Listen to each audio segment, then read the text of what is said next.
This is the North Carolina Food and Beverage Podcast. Thank you for listening, subscribing, and hitting subscribe on your friend's phone without them knowing. Coming to you from the Kitchen Studios in downtown Raleigh. This episode is sponsored in part by Blue Shark Vodka. All the taste without the bite. Blue Shark Vodka coming out of Wilmington, North Carolina. And Joe Van Gogh Coffee, serving the community from seed to cup, taking particular care at every step to honor the bean. And now, faking it for nearly 5 years, it's Max Trujillo and Matthew Weiss. Hello, and thank you for listening to the North Carolina Food and Beverage Podcast. I am your co-host, Max Trujillo. And I am your co-host, Matthew Weiss. And today, me want cookie. That's right. We're going to take a bite from Sam, the cookie maker extraordinaire of Bites of Sam. Welcome, Sam Hess. Hi, thank you. I'm excited to be here. First time on a podcast we hear? First time. I listen to a lot of podcasts, usually true crime, and then yours, obviously. But yeah. we okay, dad joke alert. So you can hit the fast forward 15-second button, but we need to do like some crime related podcasting, like who put the cookie in the cookie jar kind of thing, you know? Oh my God. Yeah. Or like, because like that's the thing, I guess, you know? Or just interview anyone that's like been involved in any murders recently. Oh. So if you have recently killed somebody, please reach out to us. Oh my God. No, that's bad. All right. But you listen to some true crime podcasts, some North Carolina food and beverage podcasts. It's bad sometimes because I am lucky enough to sometimes bake alone in the kitchen, and it'll be late at night, so like 10 or 11, and I'm listening to this really graphic podcast, and then I go outside and it's so quiet, and I'm just so scared driving home. I'm like, why do I do this to myself? And I do it again. Yeah, and you're doing this. I know where you're cooking. You're doing this in a very secluded area of North Raleigh where there are very few people. And so, yeah, that could be a little dangerous at that time. And I know where you're cooking because I lived there for a very brief moment. We're talking about Preethi's, former guest of the show, Preethi Was. Her home, she and John welcomed the Trujillo family in for a couple of weeks during our house remodel.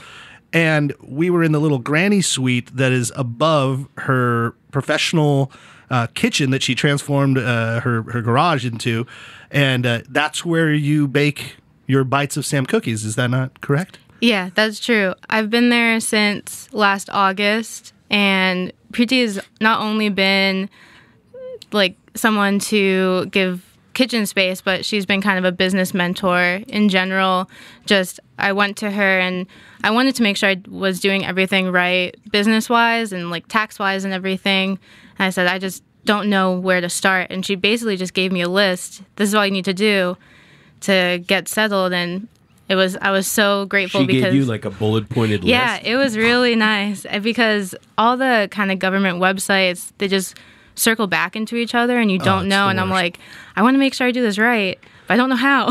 And she helped. I just want to make an early nomination. It's probably already decided, but you know how Newsweek does the Time Person or Newsweek Person of the Year and Time magazine. So Preethi Was should definitely be a nominee. First of all, she let the Trujillos live in her home for a week. I mean, that's qualification enough. But like, is a business mentor to so many that you've said, and we've heard other people just and she champion. Makes delicious food. She makes delicious food. She also baked the pecan pie that we brought up to D.C. for Thanksgiving, which was unbelievable. Maybe we're going to get into your story, Sam. We're going to talk cookies, but we did just have Thanksgiving. I kind of wanted to maybe do a brief recap just to see like what we ate, what we drank, what we did. Are you down for that, Matt? Sure, I'm down for it. But let's start with our guest. Yeah. So how was your Thanksgiving, by the way? Mine was really good. I was able to kind of take a couple of days off from baking on Thanksgiving and afterwards. And I just went to my parents. They live in Chapel Hill. And it was just a small, quiet Thanksgiving. Got leftovers to take home. Nice. Can't complain. Was there anything exceptional about how the turkey was made? A pie, a beverage? So one thing that I don't hear a lot down here, so my family's from up north, like Massachusetts and Pennsylvania, is we have corn pudding every year. And that is so good. It's like the best corn ever. And it's like kind of puddingy. It's sweet, right? Yeah, it's really sweet. Do you eat it for dessert or as a side No, dish? it's a side, Okay. yeah. And then also you have to put stuffing or have to put sausage in the stuffing. With the corn. Yeah, that's like an Italian style. Oh, Yeah, sausage yeah. in the Yeah, your this stuffing. regular stuffing. Oh Yeah. yeah. That's- We used to do that up north for sure. Yeah, that's not anything that ever made its way to the West Coast, at least not in my household. But that sounds awesome. Yeah. Yeah, and no one cooks stuffing in the bird any longer, right? That's like, We still do. Oh, you do? Yeah. And you're here to live and tell about it. Yeah. Well, my parents got this like $200 or $300 thermometer. So you put it in and it reads it automatically, and then it changes as you take it out. So they can tell if part of the bird is cooked, but the stuffing isn't cooked, and anywhere. Whoa. It's really nice. Not sponsored by this podcast. Yeah. It should be. Should be. Yeah. Yeah. Get yourself a $300 thermometer, folks. Seriously. Yeah. Well, I'll just jump in How there was your and bird? talk Yeah. about mine because, well, first of all, I did. So I cooked the birds, even though we had it at Plural. 2 birds. One I did on my pellet smoker. I'll get back to that, which was delicious. Brian did a brine overnight, and then the other one, which I was gonna deep fry, turns out I didn't have the BTUs needed to deep fry it. So, thankfully, my house is still intact. But what I did do was the spatchcock, which is just you basically butterfly. You take out It's the easy with the words here. It's a family show. That's a very family-friendly term. I know it sounds naughty, but it's not. You basically just butterfly the bird. You take out the breastbone and then like crack it, and so it lies flat. And I did a dry rub overnight on that. Put it on the grill. It took like a little bit over an hour, and it was perfect. I butter and then.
So normally, like if you cook a brisket, it's a solid piece of meat. It's just going to cook through. But because you have this big cavity in the middle, even if you have something else in it, like stuffing or whatever, it's still. I don't know. You know what? Matthew Register is going to be on in a couple weeks. We need some answers. We'll get there. Unless Sam, do you have any weigh in on this? No, I only bake. Good answer. Max, what about you? I know you ran up to DC and had a huge... Yeah, I went up to DC. Felicia's extended family lives up there. The nice part was I wasn't in charge of really anything, which was great. But then I got still told a lot of people what to do, though. Yeah, of course. But it was nice. I mean, Skip, who's kind of like my cousin-in-law, if you will. He and I we always become fast friends every time we see each other, and we're just running around together. He has a smoker kind of like a Commodore Joe. It's a little smaller. And so we smoked one turkey and deep fried another one. The deep fryer is interesting. He has the fancy electric deep fryer that also has like a cover on it. And I even did a little reel on my Instagram stories. I'm like, this is just proof in case we burn the house down.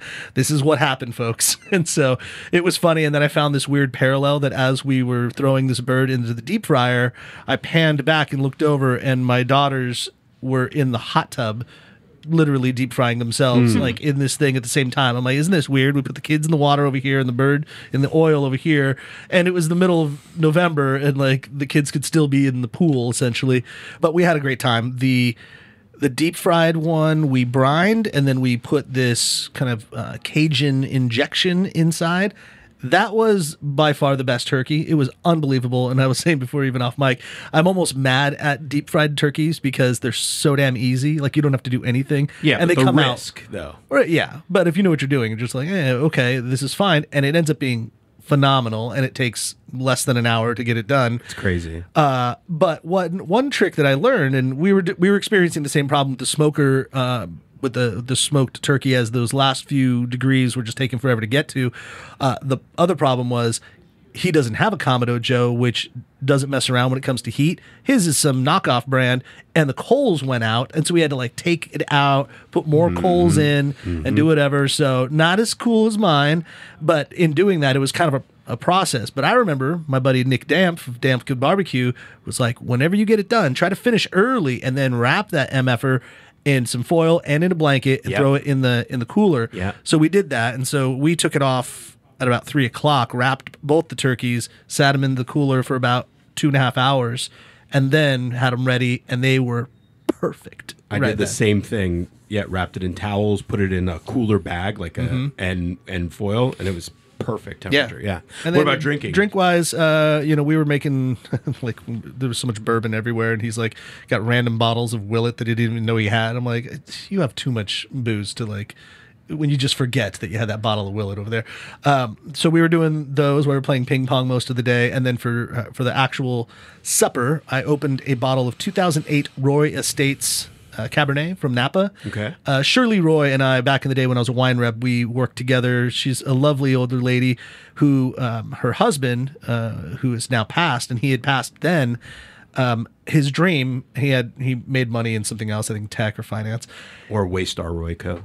Maybe, who knows? But his whole dream was to have this beautiful winery, and sadly enough, that once he got everything set and ready, he died. Yeah. And so she took over for him, and then she got this young upstart kid, Philippe Melka, to be the winemaker. I laugh because the winemaker for everybody. Yeah, and he is very accomplished. He's had a few 100-point wines over the years with many different places, and so Philippe kind of knows what he's doing. And this wine, being that it's 13 years old now, was perfect. Nice. Like I popped it about an hour and a half before we drank and put it in a decanter, and it was flawless. It's nice to just have a good old fashioned Cabernet and just enjoy it. If it's well made, of course. Yeah. So well, that's awesome. Times. Cool. Well, happy Thanksgiving again, everybody. Yeah. All right. Sorry, Sam, you had to listen to us rant and rave about what we ate, but let's get back to your story and about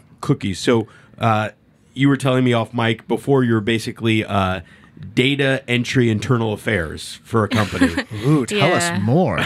So I worked in a contract research organization and like clinical research, but most of my job was kind of in governance and compliance and making sure our department was running smoothly in comparison with all other departments. So it wasn't like anything cool with the trials. Were you commuting to an office, like going to RTP every day and stuff like that? Yeah, going to Perimeter Park every day and sitting in office looking at Excel. the whole time, or just waiting for it to start up because it would crash 3 times a day. There's just so much data. And while it's waiting to start up, are you dreaming about like, oh, I wish I had a cookie, or I wish I could bake cookies? Were you always into baking, or how did that come about? Yeah, I've always been into baking, even when I was younger, and it was always just kind of like, there's always been hints, I think, that this should be my career, but I just ignored it, thinking that I can't turn a passion into a career or else I'll hate it. But I was always a person who would like bring cookies to a party or cupcakes, or like other kids would be bringing like beer, and I'd be like, I have rainbow cupcakes. Sounds like a good trade. Yeah. Yeah. And then like I even took French in high school because I was thinking, I'm just going to go to culinary school in France one day. But then I went to college and studied biology, thinking I should be in science. Like, this is what you should do to get a good job, have a good career. And I did that. It's just something wasn't fitting, like something wasn't clicking, and I really enjoyed my company and the people I worked with, but then I was like, something's missing, so it's like, got to do it. And so you never had any formal training, but you just kind of self-learned. Yeah, so it took, for real, my cookie recipe took about a year of testing and just making sure everything was consistent, like I could consistently produce the same cookie every time. And I would bring all of my test cookies to the gym, which they really loved me. Yeah. Yeah. And it's all these, I go to a strength gym, so everyone is either cutting or bulking. Okay. And so if you're cutting, you just save them, put in the freezer. And then if you're bulking, you just always want to eat. It's great pre-workout, post-workout.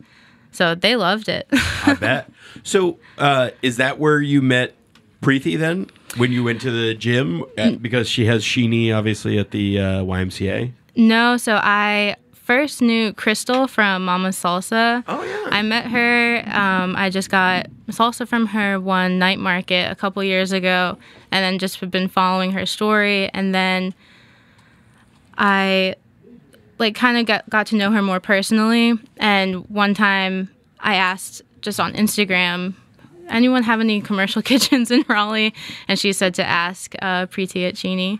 And so I reached out. Yeah. Well, here I want to hear the rest of that story, but I also like to wait for a moment to hear that. Yeah. I choose to shake it up with Blue Shark Vodka because it's made with non-GMO heirloom variety North Carolina sweet corn, which is distilled 4 times into perfection.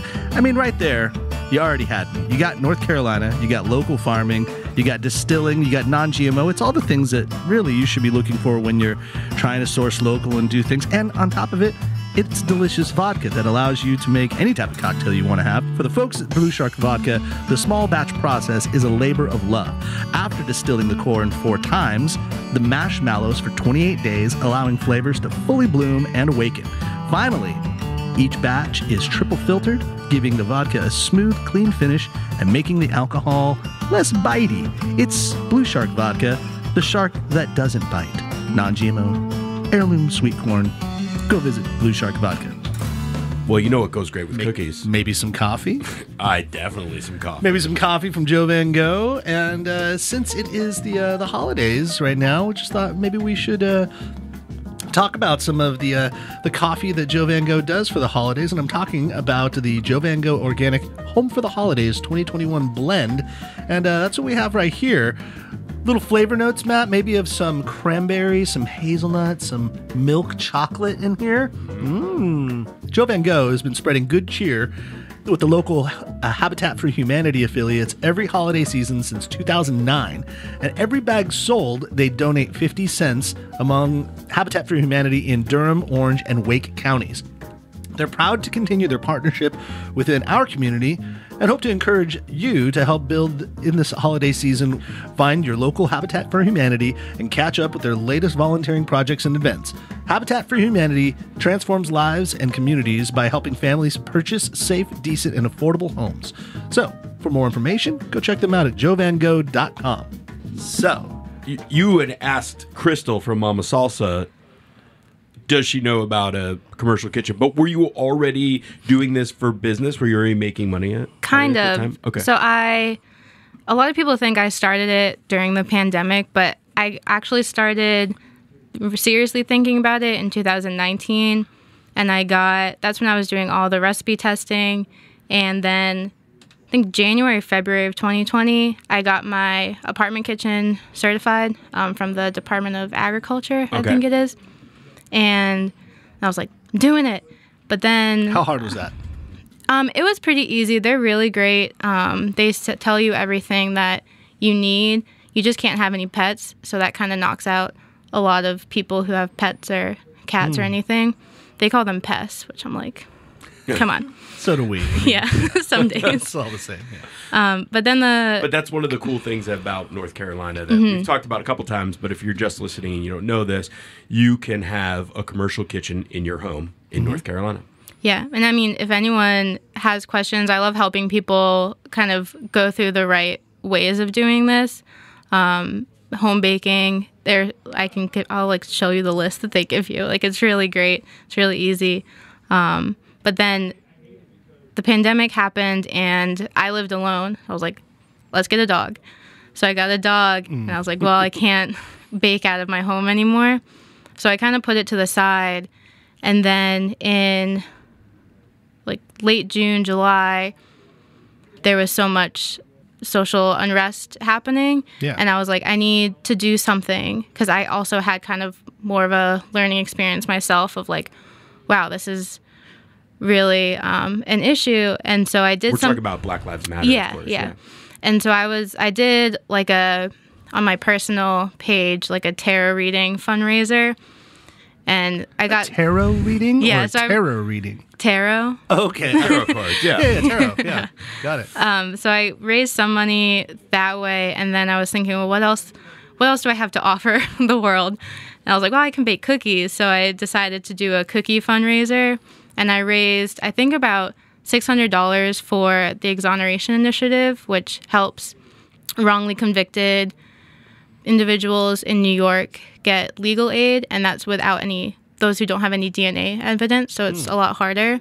And it's majority Black individuals that are wrongly convicted. So I raised money for them, and then... You and Kim Kardashian just rocking it out for justice. Doing our best, trying. And then all these other foodies started sharing these cookies, and strangers started asking, let me buy your cookies. I was thinking, whoa, hold on. I'm not ready. So I took July to really find a kitchen that I can legally bake out of, and got all the business stuff and tax stuff in order, and then officially launched, I think, the first week of August. Of 2020? Mm-hmm. Okay, so you're like 15 months in right now. 15, 16 months. Yeah. Cool. And so... Is it only cookies at this point? Or? It's only cookies now. So in the future, I would like to, because I love cookies, and I think you can do so many things. Like, I love taking other desserts and making a cookie form out of it. But sometimes I do get bored. So I want to expand into other baked goods. That's kind of why I kept the name of Bites of Sam, because bites can be really anything instead of cookies. Okay. Yeah, and I just know, like, living above this bakery, it was amazing, but also grueling, because every morning, every night, you would just get this waft of amazing cookies. My birthday happened during the time that we were living there, so I think between Felicia and Preeti and yourself, whatever you coordinated, but I had a delicious box of cookies for my birthday, and oh my God, like, I wanted to save them for everybody, and I'm like, I can't stop eating these things. I just started going nuts. Let's get into your actual cookies, like what you make, because these aren't necessarily just super traditional cookies too. There's a little edge to them. So how would you describe the way you make your cookie?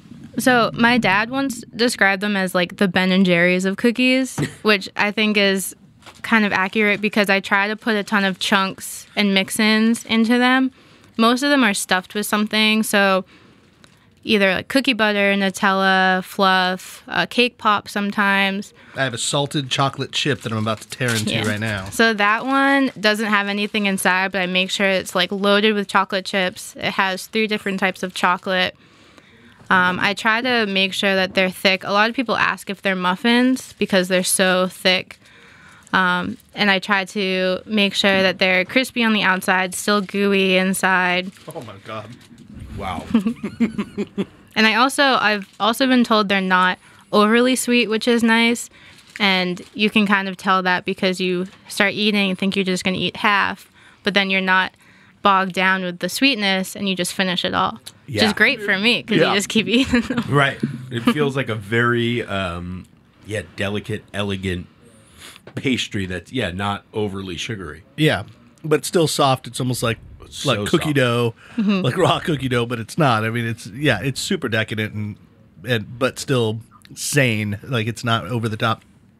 I think the one that I was blown away by was your rainbow cookie. Is that what it's called? Yeah. That does have the dark chocolate filling that just oozes out as well. Is that right? Mm-hmm. What?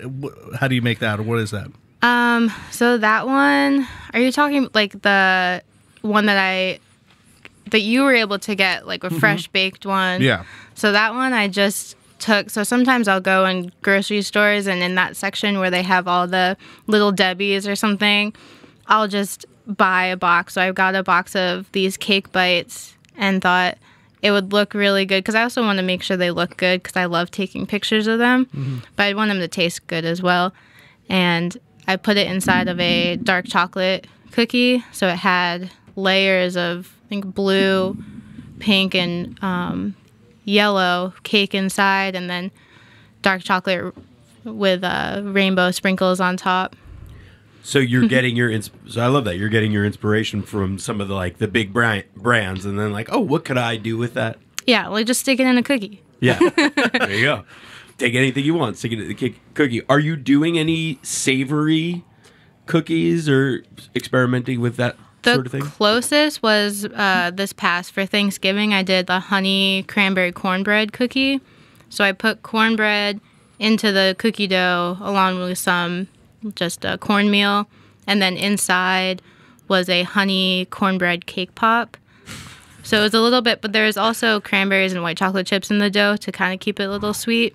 Wow. It was really fun. I love cornbread. I almost ate the whole thing instead of putting it in the cookies. That's like my champagne. I didn't really want to share. Oh, you didn't put it in the cookies, but I didn't really want to share. Yeah. So did you eat that as a side for Thanksgiving or for dessert? It was dessert, yeah. Okay.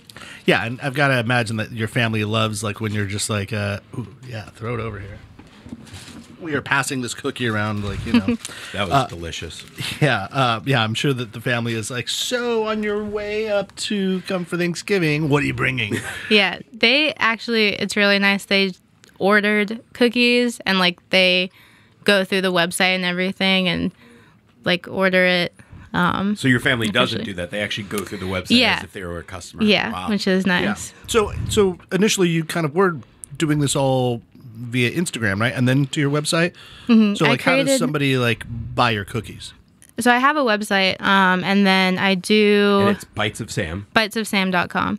And I do weekly restocks. It's changed a little bit for the holidays, but in January it'll go back to restocking twice a week.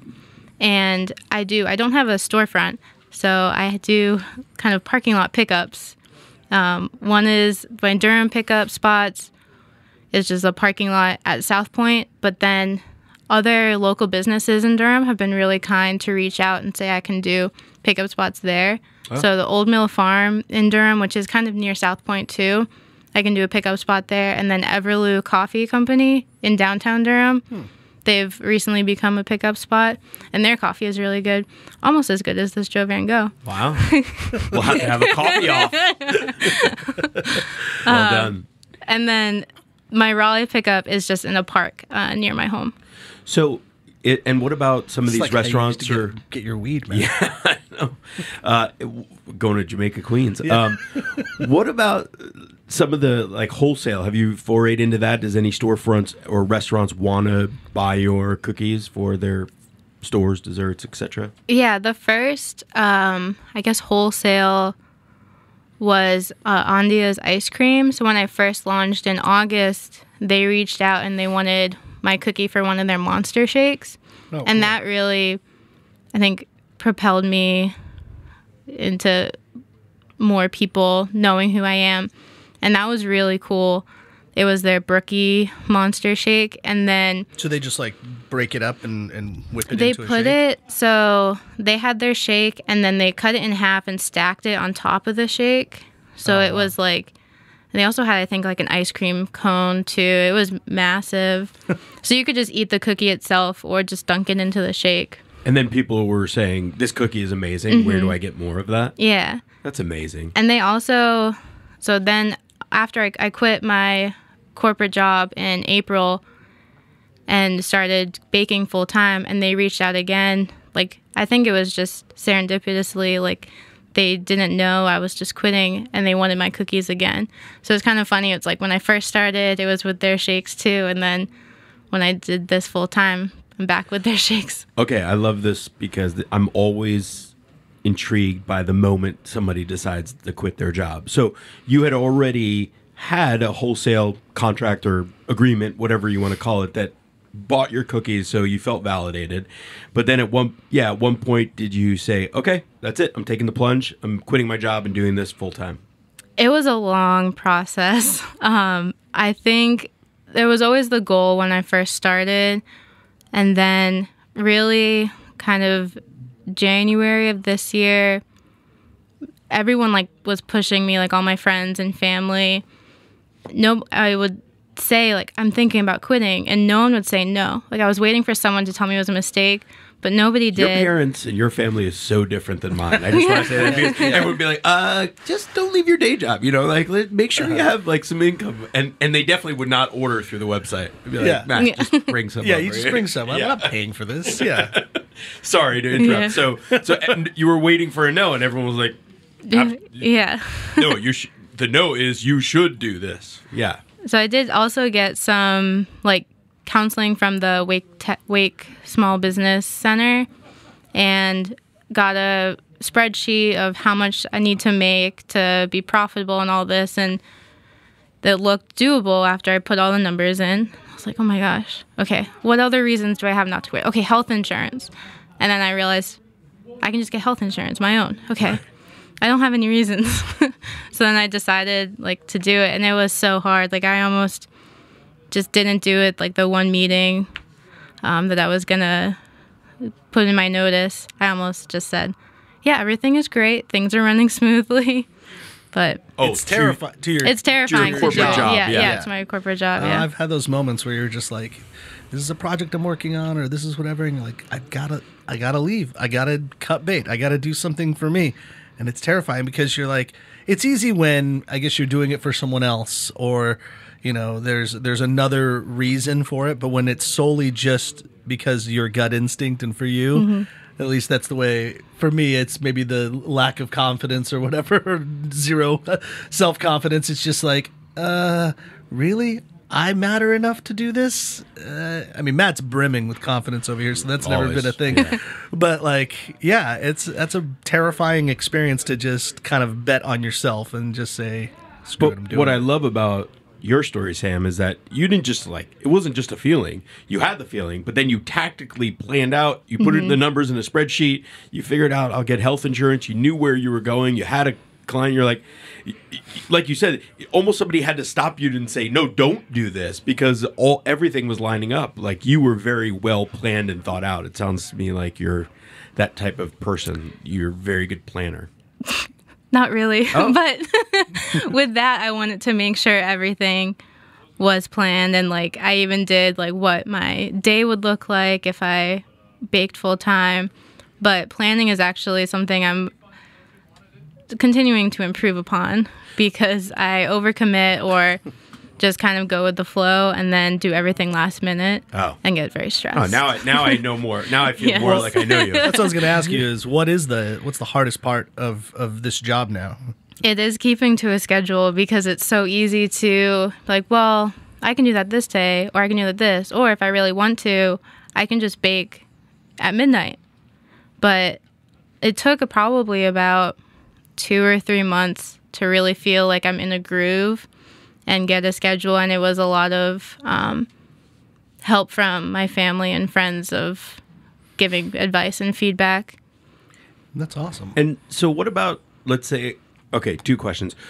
Your recipes, do you have them written down or they're organized? No. Okay. They're all in my head. So, okay, so if you want, like, do you have a plan or is this sustainable? Like, you could just keep your business at this level, afford the lifestyle you want, and do what it is you want? Or is there an idea of something bigger, greater? Do you like to scale this? Yeah, I do next year want to grow my team, and that would be needing to write down my recipes and have everything set. I have kind of gotten some experience with what it would be like to have an employee because my boyfriend helps me a lot with planning events. So I've learned that apparently I need to tell people what's in my head.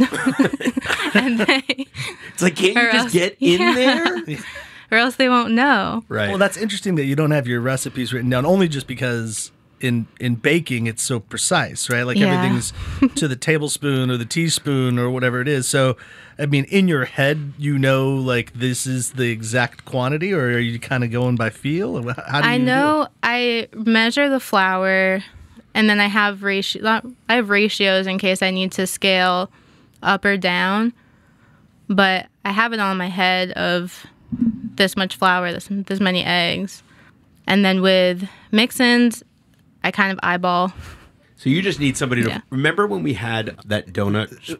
It was the Smash Waffle guys. Smash Waffles, yeah. He said they just He one guy had to follow him around and write everything down. Yeah, their stuff was great, but he's like, yeah, much like you, he's like, everything's up in my head, but his partner's like, yeah, but we'll never be able to scale because you can't be at every place, so we have to be able to pass this along to our employees. And he's like, well, he's like, so how much do you put in there? He's like, about this much. He like holds his hand up like cupping something. Yeah. It's like, okay, we need to define this. Okay, so let's just measure it all out. And I mean, it's funny, but you know, cooking from the soul, cooking from the heart, all those things, it always tastes better when someone just kind of freeballs it a little bit, but they have to have like experience. They have to understand what those things are. But then like you talk to a chef that is a great chef and they make a cookbook and then they have to write down all the recipes and then someone has to test them and then they're totally wrong. They don't taste anything like the way it is. It's like, oh yeah, it's like, shit, what was I doing? Because there's always that little nuance that a chef will do that it's hard to articulate, or it's just a thing they don't even think to articulate. But it's like, yeah, don't you realize you always rest your eggs, let's say, for 5 minutes before you even get in there? It's like, oh, I do? It's like, yeah, you never touch this until this. So you need to have somebody that's really analyzing you the whole time you're coming up with this stuff. It's harder than it sounds. Yeah, that would be great. I probably would hate it because I get so self-conscious, just wondering if I'm doing it right, even though I determine it. Yeah. And you've done it so many times. Yeah. Well, it sounds like your boyfriend could maybe be your scribe in this scenario. Yeah. Now, hear me, hear ye. Yeah. Take this down. But here's the thing, though. Once you get the basic recipe, like the roadmap, then you could always figure out a little bit of your own style from there. But yeah, it definitely has to be, at least to scale. Like, if Whole Foods comes calling and say, hey, we want some bites of Sam's in our bakery, you're going to have to figure out how to scale that and bake that. I have a base recipe that I kind of determine all the different flavors from. So I could easily write that down if I just took 10 minutes out of my day. Right. And so you said your team. Like, do you have employees or people that help you at some point at this time? No, it's just me. And then my boyfriend helps when he can, like with pickups and stuff on the weekends. And then my parents help with emotional support. And then I have 2 dogs who help with now you have cuteness. 2. Nice. They help with cuteness. Yeah. More emotional support. Help promotion. So that begs the question, though. Are you thinking of a brick and mortar? Are you thinking of a public-facing business at some point? Yeah, it would definitely be nice to have a retail location, if only to get out of the parking lots, Right. And I would love to do, like, this is probably future, like not distant, but not near, just a spot where people can come get baked goods. There's coffee there too. I'm envisioning like big, comfy sofas just to hang out, maybe some books. That sounds nice. Yeah, that sounds cozy and I don't fun. know. I'm sniffing somebody who could probably help you out with like a little brick and mortar spot. I don't know. Yeah, we should talk. We'll take this offline. Yeah, no, that's exciting. I love that this. It's almost like you fell into your business. Like, I mean, you did your work to get to the point where, yes, now you're doing it. But I like the fact that you kind of this came from a need. For one, you were thinking about the humanity and like global attention about, you know, how can I support my fellow person in their time of need, and oh well, this is a thing I can do, and so that created an opportunity for you, and it just seems like such a just and selfless expression. And then you're like, oh wait a minute, this brings me joy, and if it can bring me money to pay my bills and my health insurance, then yeah, maybe I should do this. And not that life of being a data analytic person didn't sound wild and crazy and fulfilling. Not trying to make fun, but it is cool that you essentially listen to your heart and you're like, okay, this kind of makes sense. How have the parents taken the idea, the fact that you went to school for biology and now you're just making cookies? They're really supportive, which is really nice. They helped a lot when I first launched to kind of help figure out the logistics of things, and then they would have more space, so they helped kind of with packing and shipping sometimes. And they've always been really supportive of just as long as I can support myself and I'm happy, they'll be behind me. Yeah, you know, you hear the stories of like people were like, yeah, I had to do this all on my own. My parents didn't support me, blah, blah, blah. But then you also hear the stories like, I just watched the Colin Kaepernick Netflix special that he had put out. And it's like his parents every weekend took him to every camp and all this stuff. It's like, yeah, because he was Colin Kaepernick and he could throw the ball harder than anybody. And he just had like God-given talent, you know? Right. It's like, or like, you know, someone is an amazing singer or whatever. It's like, oh yeah, Mariah Carey's mom took her to every audition and all that. It's like, yeah, because she's Mariah Carey. She has a 6-octave range. Like, you knew, like the parents were like, yeah, I'm gonna bet on my kid because Yeah, but they're they still awesome. did it though. Right, but it doesn't hurt when They showed the talent. when yeah. there's a cookie at the end of the tunnel that tastes this damn good. You're like, yep, I will support this. Now, if these cookies did not taste like this, parents would be like, maybe you should go back to dissecting frogs. Maybe get back into that. That might be your job. Yeah, they were So- kind of like, finally, like, we've been waiting for you to do something in the food industry for so long. Oh, really? What That's is their cool. background? My mom is a writer, and then my stepdad is just software engineering. So What kind of writing does your mom do? Creative writing? she does, or- yeah, poetry and a lot of short stories, flash fiction. Yeah. So she's cool. definitely more of the creative side. Right. Yeah. So that yeah, see? They're like prone to the creative side is prone to being support other creativity, I feel like. Yeah, you know what helps support my my urges for you know a beer or a wine or something that could go tasty with these cookies. Yeah. Is Triangle Wine Company. Oh. Yeah, because I like, you know, shopping at my local location, whether it might be up there in Bedford or if I'm just out jaunting around the Triangle and I find myself in Waverly Place in Cary, or I want to maybe hit a few drives off the range down in Southern Pines, or Come visit me in we Holly went Springs. data analysis up there in RTP. Oh yeah, or just go see the Weiss family and see how Matt's dealing with his pellet smoker in Holly Springs. Yeah.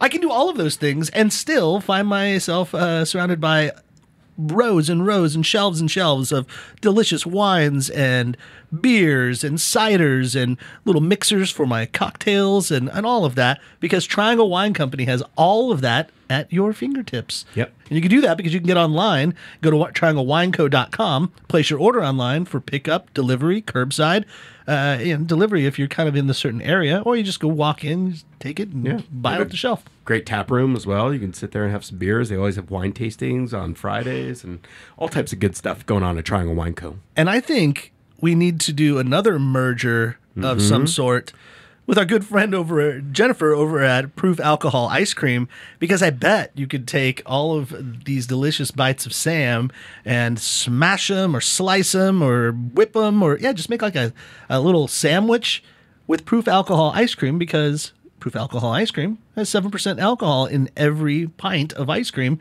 and you can get those at the aforementioned Triangle Wine Company, or you can get them at Lowe's or Harris Teeter or Total Wine. I mean, all these places. I mean, preferably you shop local. Triangle Wine Company. That. But who needs to go further? yeah. But go to Think Differently About Dessert and go to proofalcoholicecream.com to learn more, or click the link in our show notes, and you can get your desserts there. Yeah. So before we get out of here, Sam, tell us how somebody would order from you and like what type of things that they can order. Is it just you go online and it's all there for you and then you decide on the pickup and it's you order by the cookie, or how does it work? So I do it as like cookie drops or website restocks. And I'll restock usually at 10 a.m. Tuesdays. Oh, so it's not a made-to-order scenario. It's like, this is what I'm baking this week. Let me know if you want. Yeah, and I change flavors every week, mainly because I get bored and I just do new flavors. And then you'll be able to pick your pickup spot and time through the checkout, and you just pick by cookie. I do have a 3-cookie minimum, so you can kind of create your own like 3-pack or 4-pack or 72-pack if you want, and just pick them up. I also ship nationwide. If you can't make a pickup time, you can just choose shipping. I do USPS priority mail, and I'm doing for December, I'll be doing pre-orders, so you won't have to worry about things selling out if you don't get there right when the site restocks. And for my December flavors, this is a sneak peek. Here we go. I'm listening. We're going to be doing like a chocolate peppermint, a gingerbread caramel cheesecake, a toffee cookie butter, which is coming back from last year. It's a fan favorite. And then also a holiday Oreo chocolate chip. Wow. Oh, man. I got to put an order in and send that back home to the Trujillos in San Jose. That sounds awesome. And they all come like this individually wrapped? Yeah, they're all individually wrapped and labeled. Yeah. And I got to ask this for the people in the back row. Do you do any of these gluten-free? I do. I have started experimenting with gluten-free, so I'm doing more markets now too, and I try to make sure I bring at least one gluten-free flavor to markets. I'm doing one December 11th and one in Cary, I think the weekend after that, the 18th maybe. So I'll be out there. Where in Cary? What market? I think it's a very merry Cary market. It's through Raleigh Night Market. Okay. So cool. I think downtown Cary. And I don't think I'll have gluten-free flavors for the Christmas orders, but I'll have them coming back in January. And then dairy-free vegan is also on my radar to start experimenting with next year. This is awesome. Well, thank you very much, Sam. Thank you for bringing these cookies. I know both Max and I will be happy, and we'll have some happy kids tonight. Mm-hmm. So for all of you out there, check out bitesofsam.com. Get your orders in, and you will eat very, very well. Thanks for listening to the NC F&B podcast. And if you've stuck with us this long, review us on iTunes, and remember, 5 stars are encouraged.